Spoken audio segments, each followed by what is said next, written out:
welcome back to In His Mind. This video is a long time coming, and for two reasons. One, I've taken some time off from doing videos. It's been, frankly, I just needed some time off, time to get away from all of this. This is supposed to be a joy, something that I love doing. This isn't, I'm not doing this for money. This is something that I just enjoy doing, and I was burnt out.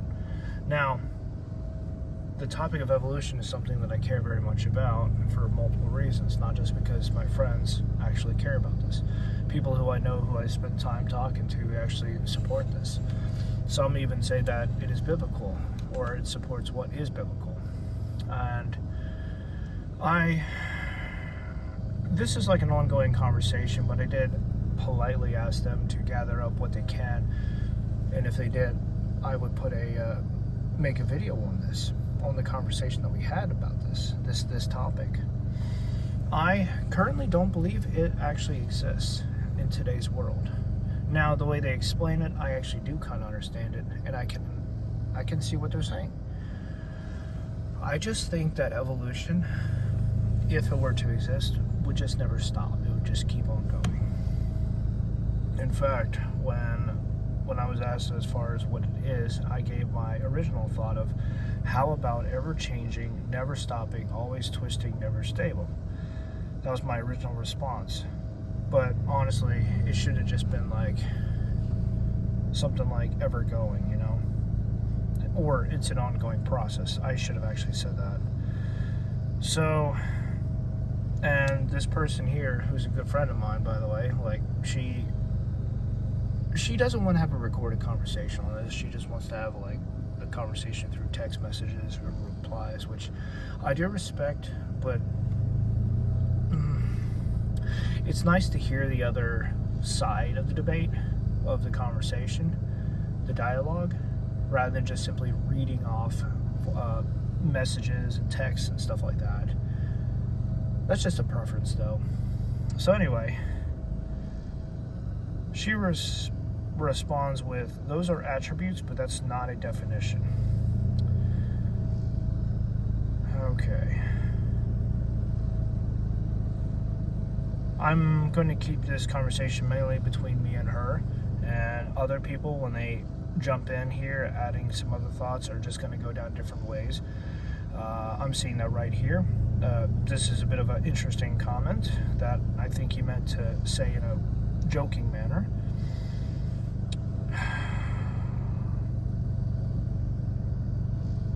Okay, so she starts off here with, let me just explain specifically what evolution is then. I was going to try to work off your understanding and correct any misunderstandings, but we will just start at the top. She enjoys correcting what is wrong or off or even inaccurate. That's something that she likes doing, and this isn't bad.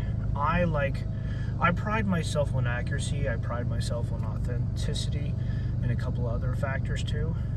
It matters, it really does, for a couple of reasons. That and the fact that I hate being wrong. I really do. It kind of gets under my skin there, so to speak. Like, doing something wrong and then realizing you spent, who knows how much effort, and you could have done a better job. So, that just bugs me. So I try to, never be in a position where I have to be corrected myself. Alright, so continuing.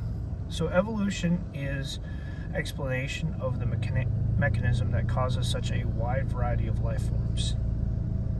Much like how the rain cycle is the explanation of the mechanism that causes it to rain. We can say God made all kinds of creatures, but evolution explains how he caused it to happen. Alright, this is the first time I'm reading all this, by the way, because it was a nice big chunk of text. It was just a wall of text. And I am wondering here if she's going to bring the Big Bang Theory into all this too, just out of curiosity. I guess we'll find out. We can say God made all kinds of creatures, but evolution explains how he caused it to happen. The how, quote unquote, it happens is tied to DNA, part of that definition of life is that an organism must reproduce, and it's actually reproduction that causes the variety of life. I guess that would explain some parts of the Bible that talk about where God says, like, if you have sex with an animal, you must put them and the animal to death.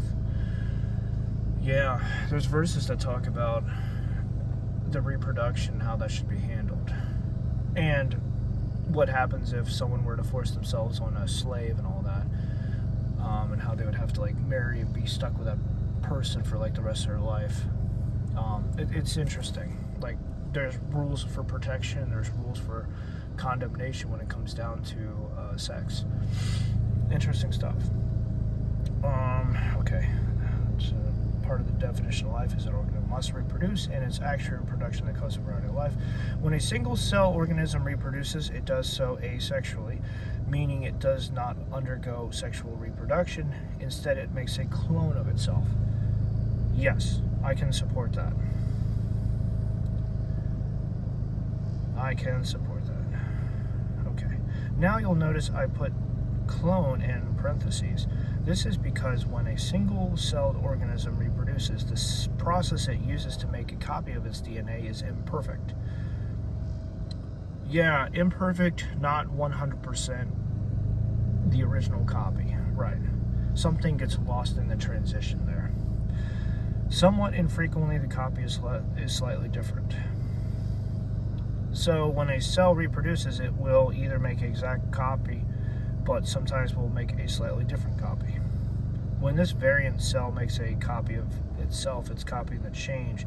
Later on, these variants might produce a new variant that is now even more different from the original.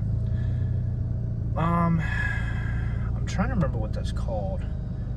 They talk about this in like some of the cloning topics and subjects, and I think that revolves around like Star Wars too, where flash cloning, I can't remember, I'm blanking on it, but the idea is that when they do try to copy the original cell, they can't copy everything.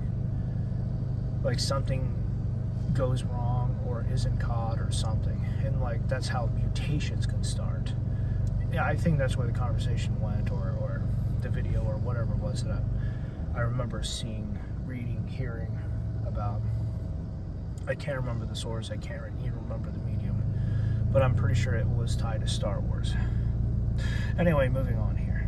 In this way, we already have a variety of life even at this stage.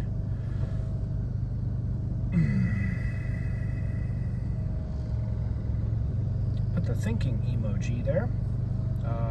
Interesting stuff. That said, that's not the only way single cells can change.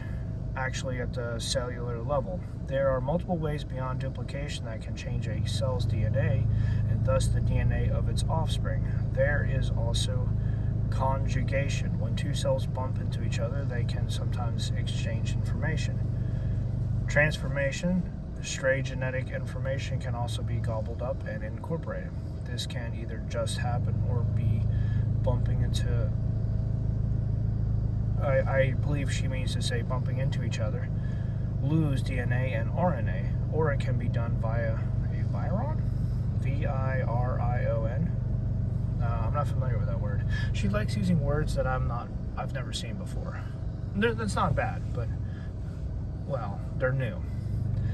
That just happens to be one of them. Transposition, a copying error in which the arrangement of genetic material is altered. Good stuff. Alright, transformation. She has a picture here. Transformation, conjugation, transduction. I'll actually use that picture for this intro, for the video here, which is actually kind of horrifying.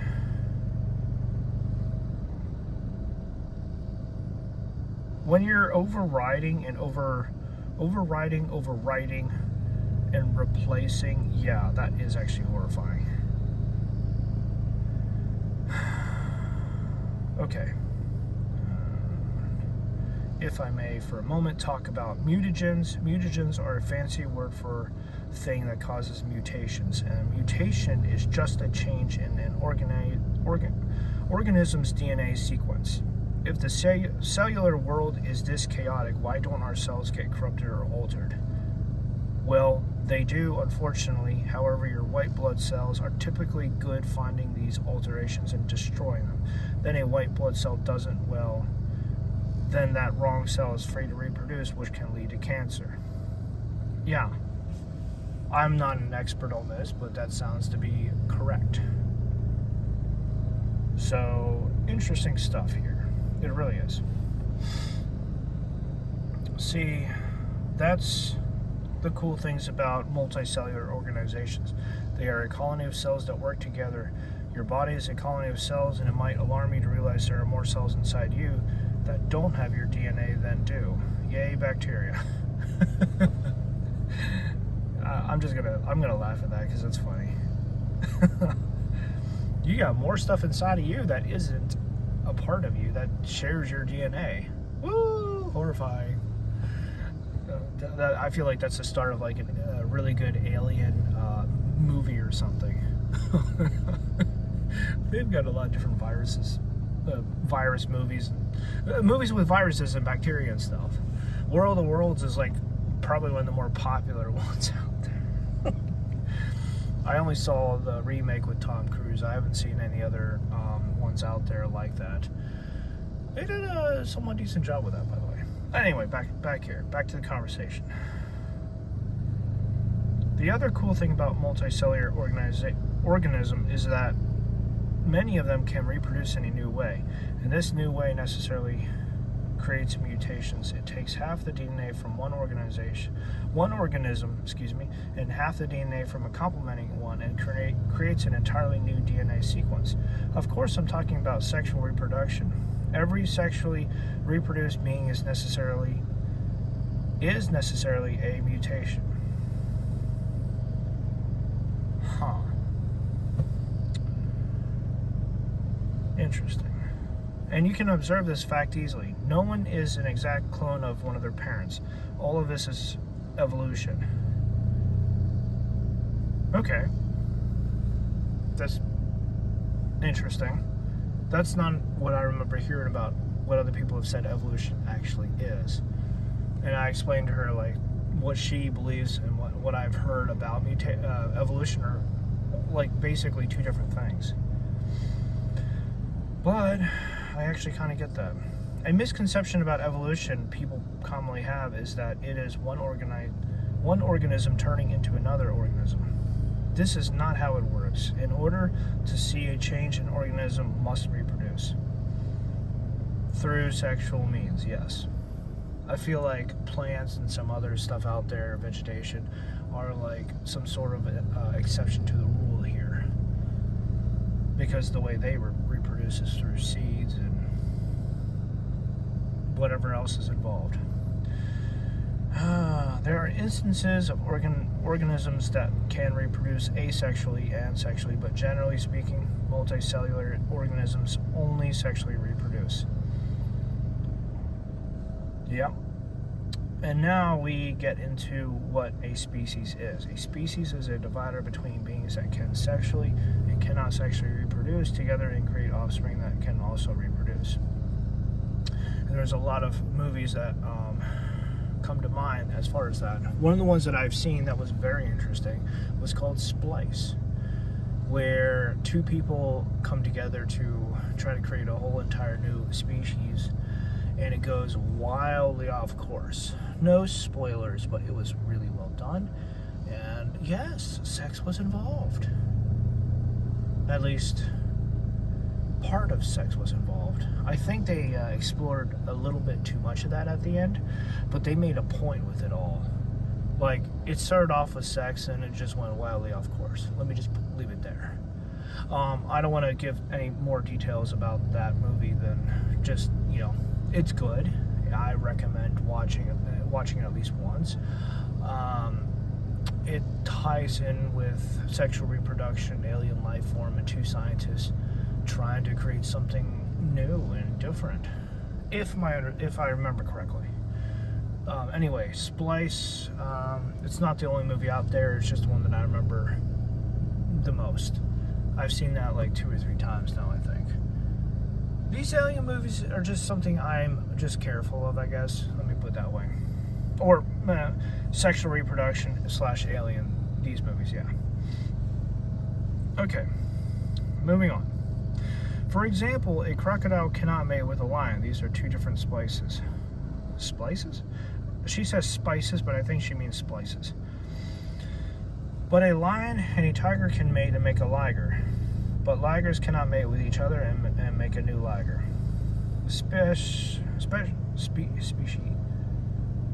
Speciation occurs through isolation. When two groups are apart from one another, the changes in the DNA of Group A will be different from the changes in Group B. If Group A and B do not remain isolated before too many changes accumulate, the genetic material can still be shared and these new traits will be passed on to both groups. But if Group A and Group B remain isolated for too long, the changes in their DNA will become so varied that sexual reproduction becomes impossible. I remember reading something about that, but I can't remember what that was tied to. Monkeys, mice? It was a lab testing of some kind, not actually something done on people. But who knows? I haven't looked into this at all.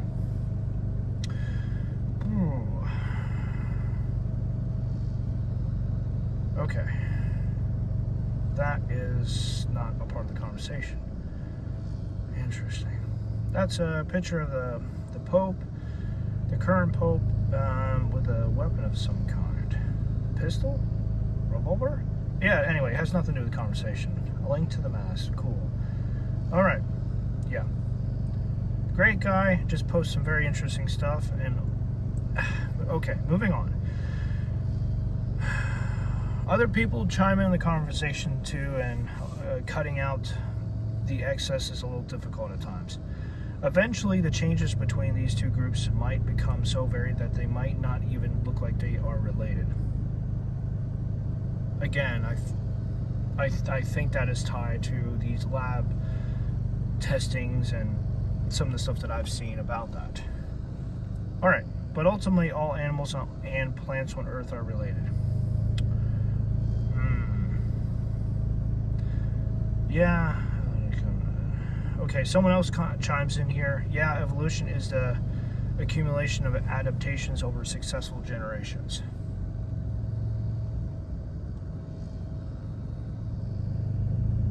That might seem, and this is my friend responding to the other guy here, that might seem kind of wild, but pick two species and I will show you how they are related. Because at some point they will share traits that were a part of both ancestry.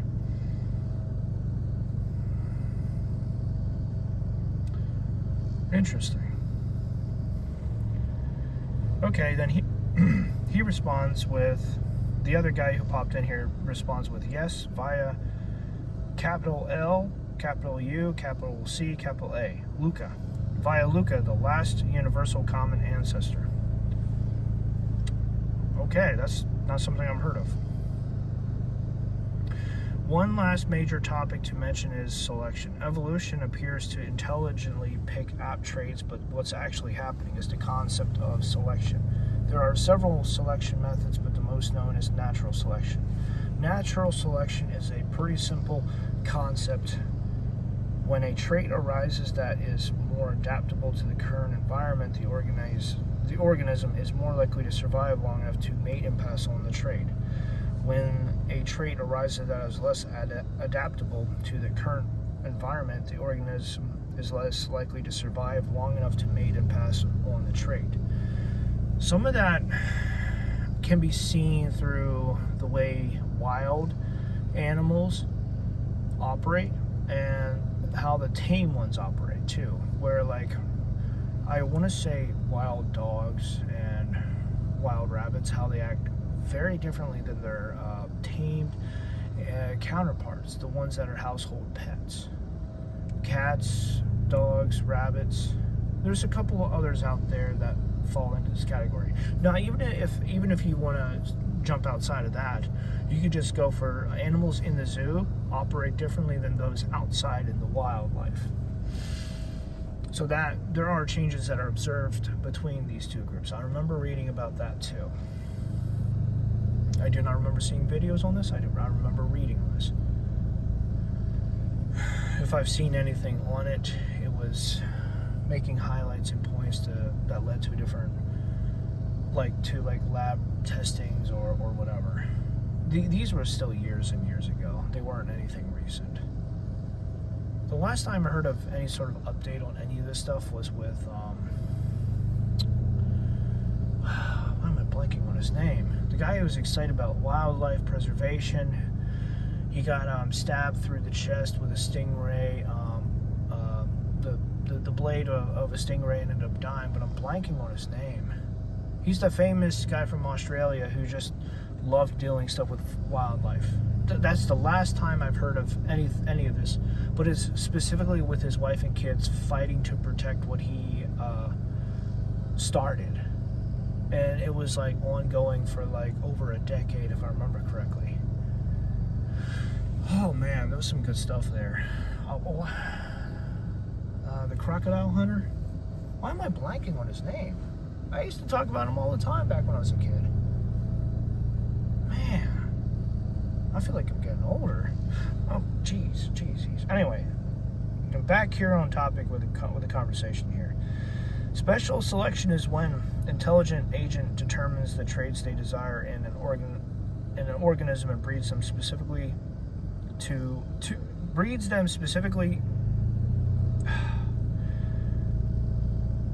Let me start over. Special selection is when an intelligent agent determines the traits they desire in an organism and breeds them to specifically have those traits.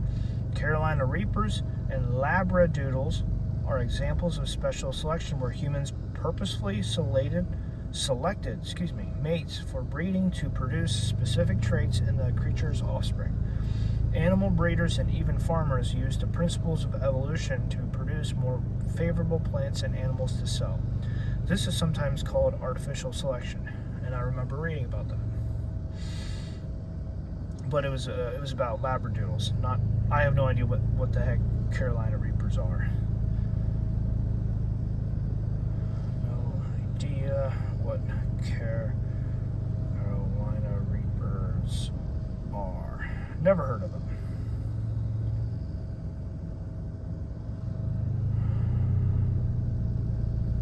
Okay.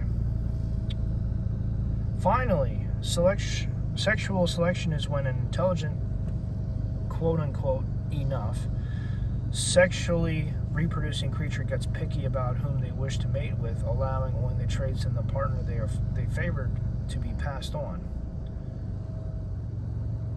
Only the traits in the partner they favored. I don't think... I have no idea how that would work out. I've heard of that before too. Traits being passed on, but it's not like we can pick those. Now, Jordan Peterson has talked about like one of the ideas behind why women cheat on their husbands, their spouses, their partners, or whatever, is because they're attracted to someone with specific traits, and they want those traits to be a part of their kids' DNA and all that. And it's like afterwards they wake up and realize, what did I do? And they're horrified, and they morally have a change. Like there's moral consequences afterwards. But the idea there is that they are biologically driven to add these traits to their kids or whatever. So it's an interesting thought that adds a little bit of weight to why some people cheat, is because it's a part of who they are. Their biology. I can't even say the word. Biology. It's because it's a part of their biology that drives them to go the extra distance here. Interesting stuff. It really is. So evolution can cover a lot of ground, and I was thinking that was the case here. And my friend is very smart. She's smarter than me in a lot of ways. Now, she can also find data better than I can too. Like, finding data, if I have the right connections, I have the right people, I can get the right data. But she knows where to look, and apparently has better luck with finding stuff than I do. But since I have a decent amount of connections, I can get some good information myself, thankfully. She's just one of those connections. There's a lot of good stuff there. There really is. And then, yes, I'm thankful to have the conversation with her because I've talked to her too many times to remember. We've been friends for like over 2 years now, I think. Moving on. Finally, sexual selection is when... Okay, I already read that. Some examples of animals that use sexual selection include, but are not limited to, peacocks, crickets, elephants, seals, certain spiders, e-girls. That's hilarious, e-girls. Yeah, that's funny.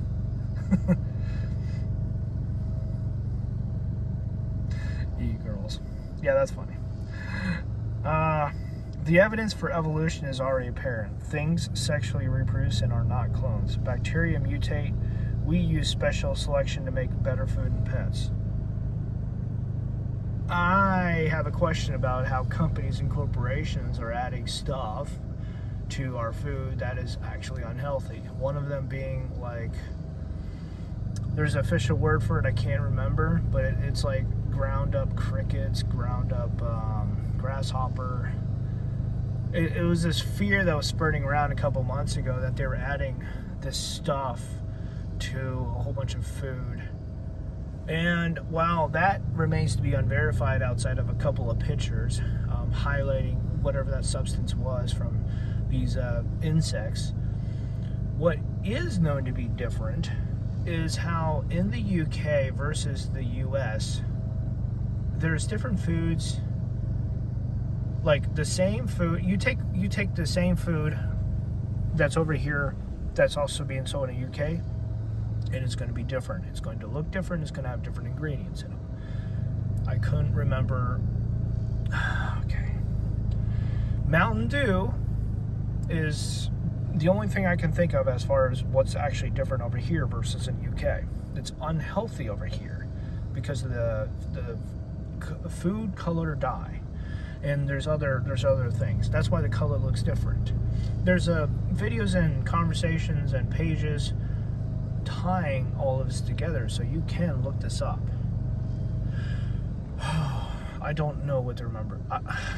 I don't remember what the rest of the list was included. There's just a lot of stuff on there. I just only remember Mountain Dew because it was the most prominent thing standing out to me. Plus, I like soda. I admit I like soda a little bit too much. It's taken me a long time to try to like get off of that and to try to quit it as best I can. That's another reason why I say that. If you have read what I've said and comprehended, then you will no longer be able to honestly deny that evolution is a fact, not a belief. Is a fact, not a belief. Parentheses. This is the next part. Parentheses. Oh, sorry. Quotations. Okay, so what's this about a fish turning into monkeys and then men? The answer to this question is rather long-winded. Okay, so the fish to man is somewhat inaccurate since we didn't come from fish per se. But if we look at the classification of life via taxonomy, we can group animals by shared traits. Taxonomy was superseded by cladistics. Cladistic is closer to taxonomy, but taxonomy fails because the notion of domain, comma, kingdom, comma, phylum, comma, class, comma, order, comma, family, comma, genus, and species isn't granular enough. I told you she likes these big words. I'm not going to go through every creature that led to the development of humans because that list is extremely long, hence why taxonomy doesn't cut it as a form of classification. Actually, let's do it this way. Okay. Give a thumbs up to that. But let's hit on some key points. I'm going to describe what you are cladistically. I hope they don't crash. Holy jeez. That person, man, they roared right on by there. Whew. Okay. Here we go. You are a metabolic organism. As such, you are basically a collection of replicative proteins that function according to chemical reaction and processes organized in cells. Your body digests food, converts it to energy, lipids, nucleic acids, and proteins for your cells, and eliminates waste. All of your cells work together like a factory to form the final living, breathing organism, which is you. A virus is similar in that it too has protein with mutable nucleic acids, just as you have. But viruses lack metabolism and so may not be considered to be alive in the same manner that you definitely are as. To reproduce, they need to hijack cellular machinery from living hosts like yourself. You are a EUKRYOTE. I don't even know how to pronounce that. EUKARYOTE. All organic life is distinguished by structural differences at the cellular level between different groups of prokaryotes, PROKARYOTES, which are essentially bacteria in quote parentheses, and the eukaryotes, again, it's that weird word, EUKARYOTES, parentheses, us. Unlike bacteria or viruses, your cells have the DNA enclosed in a nucleus, with a few exceptions like mature blood cells, which split themselves away from their nucleus, so more space becomes available to carry oxygen. Likewise, your hair, nails, outer layer of skin cells replace their nucleus with keratin as they mature to toughen up. You can cut your nails and hair because those cells are dead. Hence, neither viruses nor prokaryote life forms are as we are, eukaryotes. Wow.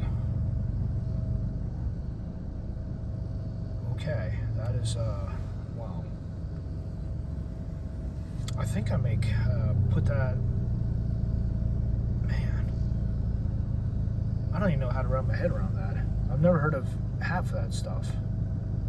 I have heard half of it, but the other half I've never heard of. The names and some of the definitions. The explanation, excuse me. You are an animal. Now, I know that might not sit well with you, but you are one of the few taxonomic kingdoms of eukaryote life forms, Animalia, also called metazoa. Unlike those of most other biological kingdoms, like the plant kingdom, you are incapable of manufacturing your own food, but must compensate for that by ingesting other organisms. In other words, your most basic structure requires that you cause death to other living beings. Otherwise, you wouldn't have a means of digestion. This, along with some very specific anatomical differences in the chemical composition and organization of our metazoic cells. For instance, plants have chloroplasts to convert the sun's energy, and you don't. Even their waste elimination isn't as gross. Instead of pooping, a tree moves waste to its outer layers. Therefore, the pages of this book contain plant waste. However, as an animal, you get to move on your own to search for food. These are factors that define and distinguish an animal like yourself from other kingdoms of life. Given the alternative choices between plants, molds, and unicellular protists or fungus. If you somehow feel none of the above applies to you, tell me which of the above doesn't apply to you. And when you can't, admit that you are cladistically and taxonomically an animal. I like half of that, but the other half doesn't sit well with me, simply because when it comes down to it,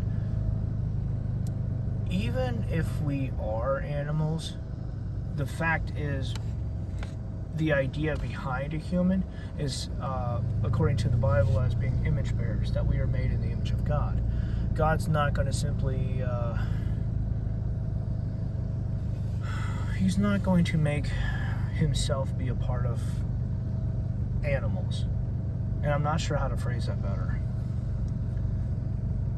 In the very beginning, as far as in the book of Genesis, it talks about how he made, how creation was made and how animals are a part of that, along with humans and the orders that were tied into this. You go to the end of Job when when God appears before Job and his three friends and asks questions, to prove a point, not so much to get answers from. about like where he was in the beginning when the foundations were set forth. You can understand a bit more about that with the placement of how things were set up to be. Humans are placed in such a way where we are above what is here on the earth to be caretakers of, and that we should manage what is there. So to be a part of the rest, yes, to a point, but we're still having to, we still have responsibilities to take care of others. And that alone is going to set us apart, and not just simply we're made in the image of God. We have responsibilities, we have tasks, we have work, and some of that we can find joy in because this is something that is a part of us. So many of us will struggle to find work that we can love and enjoy doing, though. That's a plain fact. Many of us will just struggle and not ever find that. All right. A lot of this is hard to wrap my head around. I'm not gonna lie, but because it's the way I look at it and the way she and I understand it and see it and understand it is actually very different. But I understand what she's saying when she talks about all of this stuff. I really do. She's going into the cells, breaking them down into components, and I get that. I do. The internal process matters.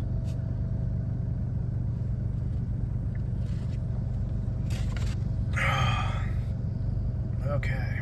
And I'm not sure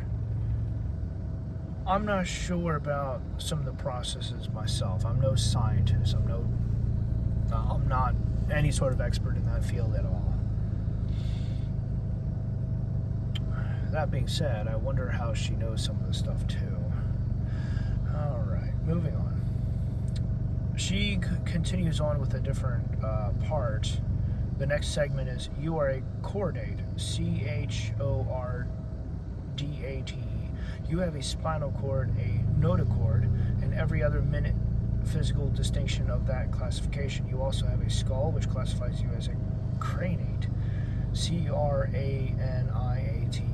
Note, not all chordates have skulls or even bones of any kind. Once one of the chordates has enough calcium deposited around the brain to count as a skull, all of its descendants will share that. This is why absolutely all animals with skulls, including you, have a spinal cord that connects the rest of the body to the brain. And that is yet another commonality that implies common ancestry. I can actually get behind that. I can. When you break down species by what they have, and you note the differences, and then the common parts, the commonality. I can't even say the word. The commonality. Yeah, there we go. So if you can note the differences in the commonality, the stuff that is shared and all that, yeah, I get that. I can get behind that. You are a vertebrate, like all mammals, birds, reptiles, dinosaurs included, amphibians, and most fish. You have a spine. Not everything with a spinal cord has a spine to put it in, but everything with a spine has a spinal cord in it, implying common descent. Every animal that has a jaw and teeth, parentheses, gnathostomata, Gnathostomata, also has a backbone. And of course you have both as well, again implying common evolutionary history. You are a tetrapod. You have only 4 limbs, so you are like all other terrestrial vertebrae, including frogs. Even snakes and whales are tetrapods in that both still retain vestigial, vestigial, or fetal evidence of all 4 limbs. This is yet another constant commonality implying a genetic relationship. I remember reading about that in books, explaining some of the vertebrae and stuff found in whales and such. You are a synapsid, S-Y-N-A-P-S-I-D. Unlike reptiles, dinosaurs included in birds, parentheses, which are all diapsids, diapsids. Your skill has only one temporal fenestra, fenestra, a hole behind each eye. In humans, it is filled in, but we can still see the outline of it where the temporalis muscle connects the jaw to the skull. This is a commonality between all the vast collection of mammal-like reptiles, which are now all extinct. Interesting. Which are now all extinct. Mammal-like reptiles. Huh.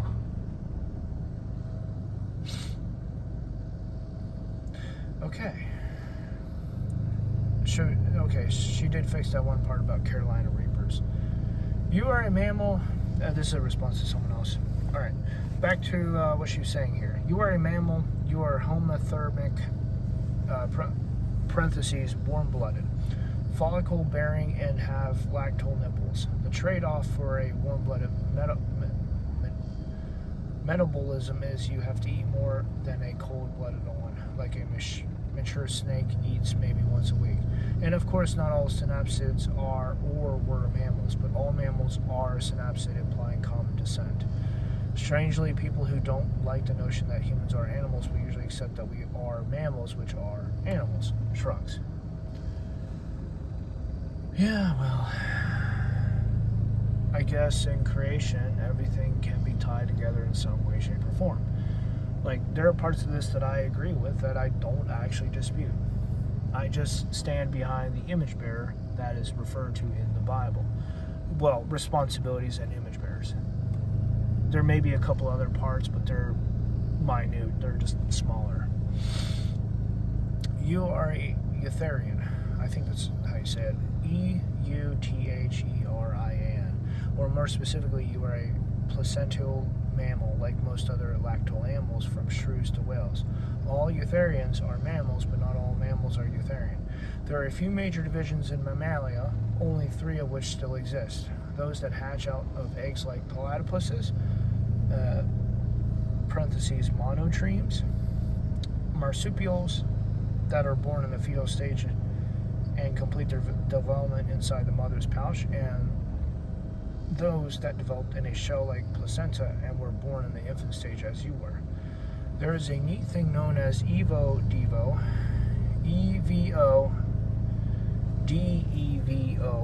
short for evolutionary development. This refers to the way a fetus will grow in such a fashion that it actually shifts through the different stages of its ancestry.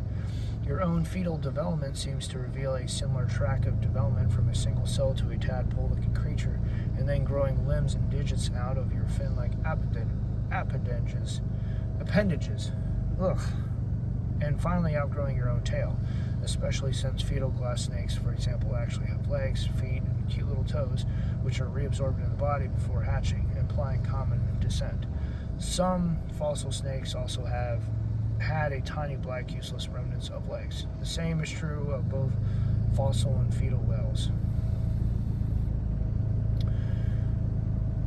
Yeah, okay. This guy is definitely sim when he makes comments praising her. Oh man, I get it. She's smart.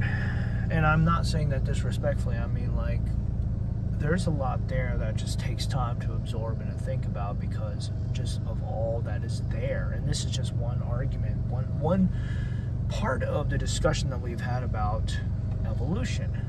I'm actually on track now since I'm processing more and more while I'm reading all of this.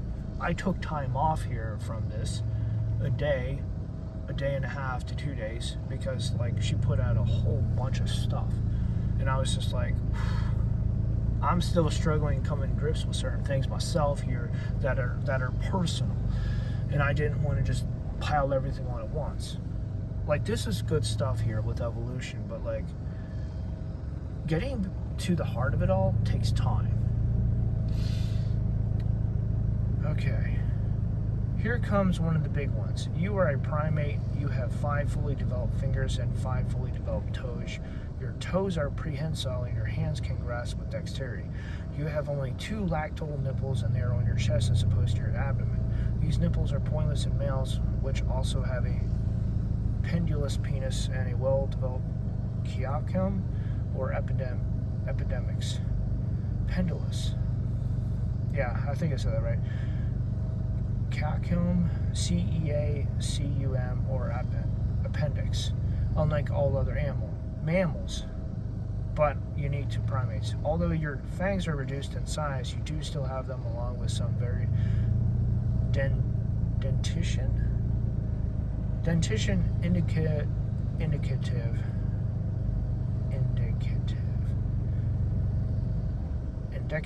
indicative of primates exclusively. Your fur is thin and relatively sparse over most of your body, and your claws are reduced to keratinized fingernails. Your fingers themselves have distinctive print patterns. As genetic diseases and disorders run in families, likewise these genetic abnormalities also run your evolutionary cousins in the primate order.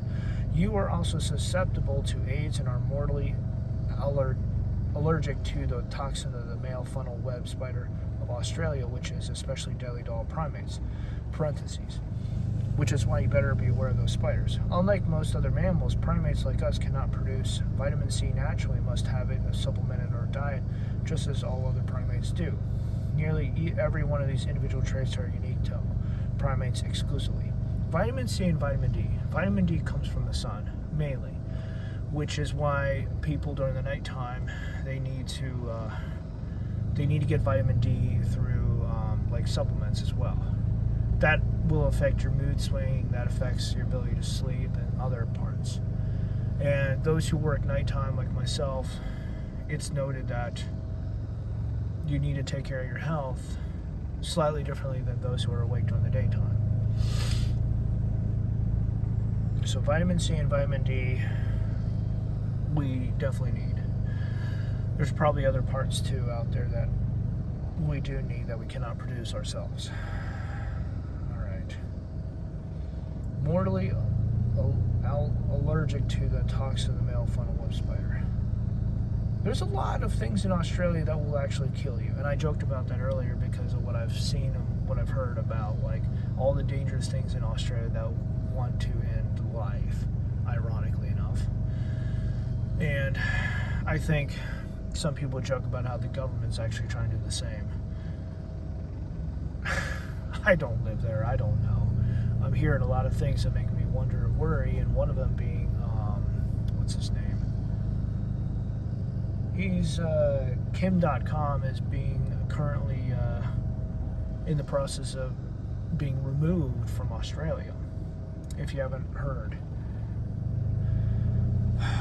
There was a live discussion that I was actually a part of that was like sent out, that I happened to get the invite because I was online. I was on X at that moment, and I was like, oh, that's cool, let me check it out. I just listened to the whole thing, and it was very interesting. It obviously has nothing to do with evolution, but Kim.com, he's living in Australia, he's getting removed, and he has to deal with it. Oh man, it's interesting. So anyway, things that are lethal that live in Australia. Quite a lot for sure. Ooh. Okay, let's see here. Moving on.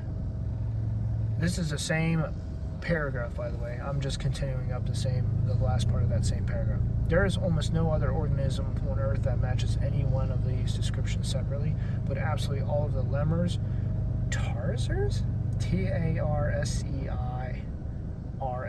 monkeys, apes, you, and I match all of them at once, perfectly implying common descent. Yeah, some parts of these I do get, yeah. Like, there's a lot there that people do speculate, like monkeys and humans and such. Like, they wonder about how things were in the past because of just how much actually lines up. The main thing that they haven't found that like directly implies all of this is the bone structure being pretty much constant. Like, their bone structure is theirs and ours is ours. Like, there's been no changes to actually support that, as far as like we coming from the same. Let me put it this way. There is nothing to indicate that monkeys, apes, and humans all came from one category, one class, one type millions of years ago. They just haven't found any sort of crossover in that regards yet. I have to throw that out there in case something pops up that is out of the blue or whatever. And the different sets of skeletons that were found have all been either fake or just incomplete. More people can talk about that. I'm no expert on any of this. I'm really not.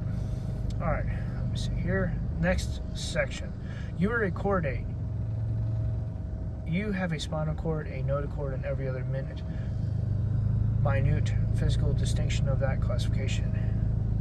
You also have a skull, which classifies as a crenate. Not all chordates have skulls. Okay, I think I read all that. Hang on. Yeah, I did read that. Okay. To that end, you are also an ape. Your tail. Okay, hang on. Okay.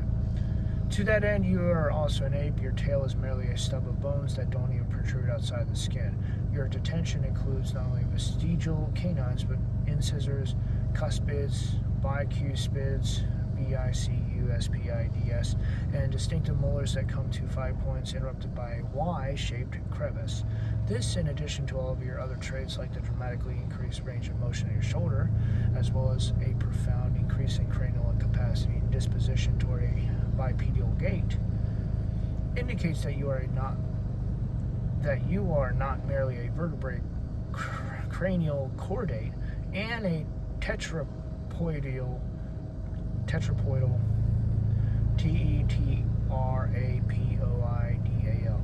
placental mammalian primate, but you are more specifically NA, and so were both of your parents before you. Genetic similarity confirms morphological similarity rather conclusively, just as Charles Darwin himself predicted more than 150 years ago. While he knew nothing of DNA, of course, he postulated that inheritable units of information must be contributed by either parent. He rather accurately predicted the discovery of DNA by illustrating the need for it. Our 98.4% to 99.4% identical genetic similarity explains why you have such social, behavioral, sexual, developmental, intellectual, and physical resemblance to a chimpanzee, similarities that are not shared with any other organism on the planet.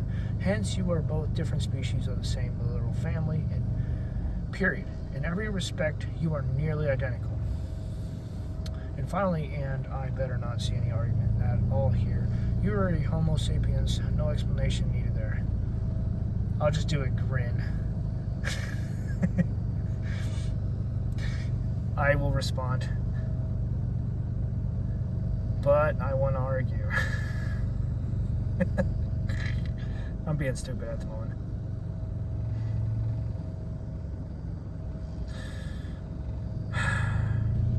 She knows I'm teasing.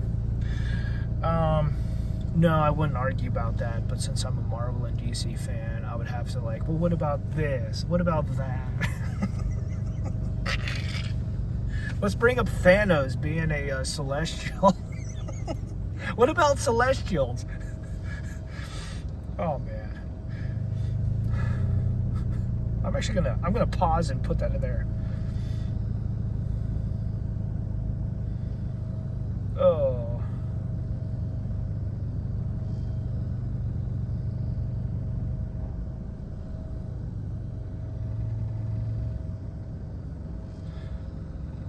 Yeah, so she's gonna joke. She's probably gonna hate me, but she may get the humor there. Anyway, moving on. Oh, this is funny. Now, not only is evolution evident from breeding plants and dogs and more, not only is evolution evident to the degree that you are not a clone of your parents, not only is evolution evident by taxonomy and cladistics, not only is evolution evident in genetics, not only is evolution evident by Evo Dev, but there's more. Do I need more? Question mark. No, it should already be more than apparent. Do I have more? Heck yes, I do. Well, people who resist the fact evolution is a thing don't like when people bring up the fossil record, but we have that too. Dead animals show signs of heritable traits, so not only is evolution evident and merely creates found in fossil record that still obey taxonomy and cladistics, but there's more.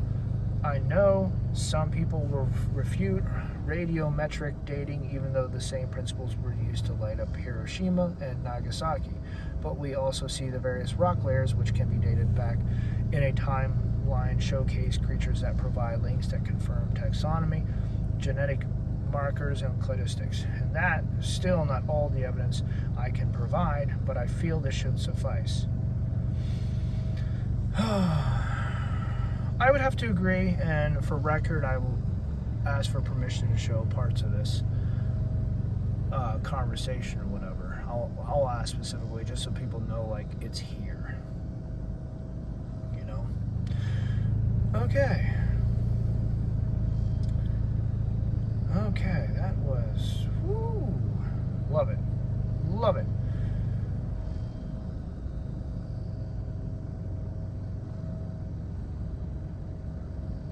Okay, so my friend joins in on the conversation there. And back to what the other guy who hopped in the conversation jumped in at. Let me see here. So every evolutionary adaptation is based off survivability. She responds by saying not quite. Natural selection is one of those selection processes.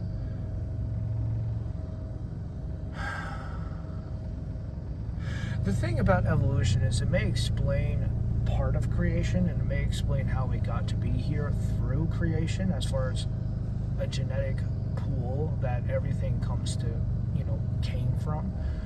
Planegea, if I remember correctly, where all the I'm saying that wrong, I know I am. Where Conagea, Pangea. It's basically when all the continents on the Earth were together in one particular group, and that they ended up splitting apart through tectonic movements and the fault lines and all of that, and into what it is now today. Like back thousands of years ago, millions of years ago, when things were very different. The idea is that everything came into being. However, the Bible doesn't make any distinction as far as where the animals came from, just that they were created, with humans coming first.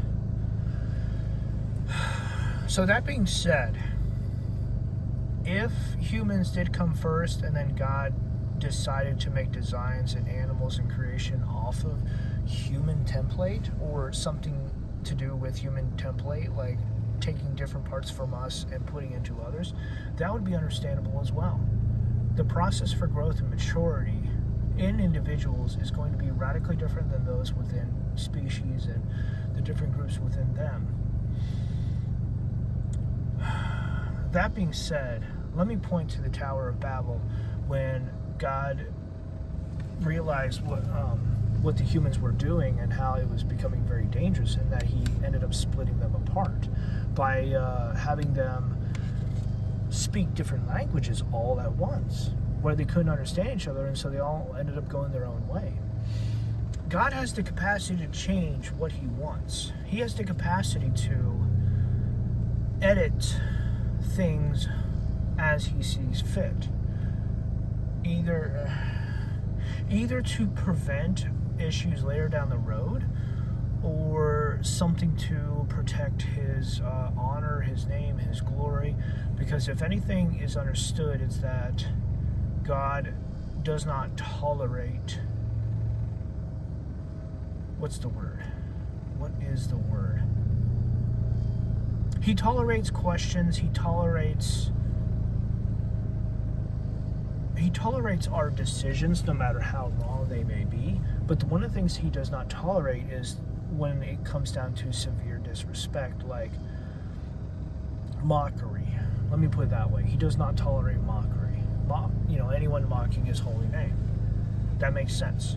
You could ultimately just say, God, I'm angry with you, and you basically vent out your anger to him, he can take that because you're not desecrating, defaming his name. You are not making anything a common curse word, profane. All of this matters because I'm trying to link 2 points here. Oh my word. God can change what he wants. We can obviously step up and mimic some of that by changing what we can, by modifying, by all of it. We cannot create. But one of the biggest differences is that our process by what we change and how we change are very different. And we don't know why God does what he does. There's a lot of evidence for his being the creator and him being in the world. I think there's a certain joy to discovering a lot of this. So having it just revealed all at once doesn't do anyone any favors or any good. There's a lot of joy set before us that we stumble upon or discover as we go through life. The joys of a family, the joys of making a whole bunch of money. I'm using that sarcastically because some people get addicted to that and it's no longer a joy. It's a chore. It's a chore and it's an addiction that they can't get enough of. Oh man, that was quite the conversation. It's over an hour long. Jeez. I want to say overall I'm very thankful for her. I'm very thankful for the conversation that we had. I understand this a lot better. There is a lot there to process, and I'll be looking through this again. I'm leaving out the other comments to the other people because when I say what my thoughts are on evolution, it's based off of what other people have said from the past. This is not directly on Darwin, not directly on what he said, just on videos and thoughts and people talking about what Darwin has said and all of that. I have never sat down to read or understand directly from Darwin himself. So, there's a part of evolution here that I admit is probably unfounded or based off of what other people have assumed and have spoken out on. Evolution matters for a number of reasons, but whether or not it is biblically supported is another argument entirely. And I think wisdom is needed to understand more about this than what we have. Whether or not it plays a role in our life, though, remains to be seen, individually. But overall, collectively, explaining parts of where we come from, who we are, the parts that are similar versus the parts that are different. This matters in understanding our biology. Now, obviously, understanding our biology isn't going to be some sort of a prevent-all or a cure-all or a catch-all, whatever you want to call it, where we can lump everything into one category per se. But it's going to help us better understand ourselves, what is missing, what is off, in terms of why our behavior is different or what we need to fix something that should not be. Medication, pills, this stuff matters to correct faults and to fix the deficiencies. Vitamin deficiencies is a big issue in our lives. And of course, since I work nights, I already mentioned 2 of them earlier about vitamin D. Actually, one of them earlier about vitamin D. Vitamin C was brought up in the conversation here with my friend. So, overall, I don't know what is left to cover here.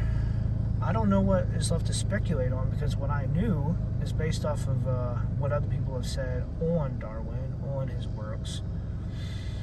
And I want to say the counterpart of Darwin, actually I can't remember his name.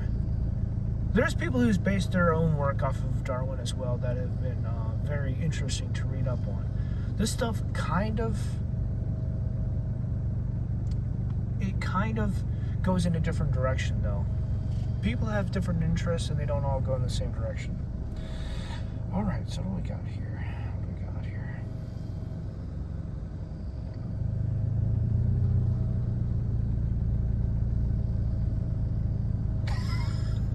So my friend here, she put up a definition of she pulled up the Wikipedia link to Carolina Reapers, and she says, quote unquote, mean little bastards, I love them.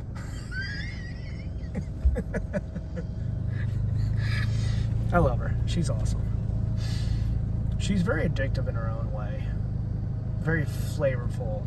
She loves her complicated words and her short, mean little language. I could go on and on about her, but I don't think that would be wise or something that would make her feel comfortable at all. She likes expressing herself, and she's very free-spirited, so to speak. But that being said, I think she's learned a couple of things to be careful of because of some of the relationships that she's told me about. You love learning, you love exploring until you hit those walls and you start accumulating baggage of sorts, where it's just like, ooh, let's not do that again. Anyway, I hope you've enjoyed this whole conversation here with evolution, because frankly, I have as well. And I love talking to her about it, and I love poking her mind, asking questions and stuff. But the inside of it all is not something that I'm aware of, to not even the same degree, not even like an inkling of what she knows with the classification. Names, numbers, there's something else. I'm absolutely horrible with. Names and numbers I'm the worst with. Oh my word. Anyway, I don't think there's anything else left to add, and if there is, I'll add it down below.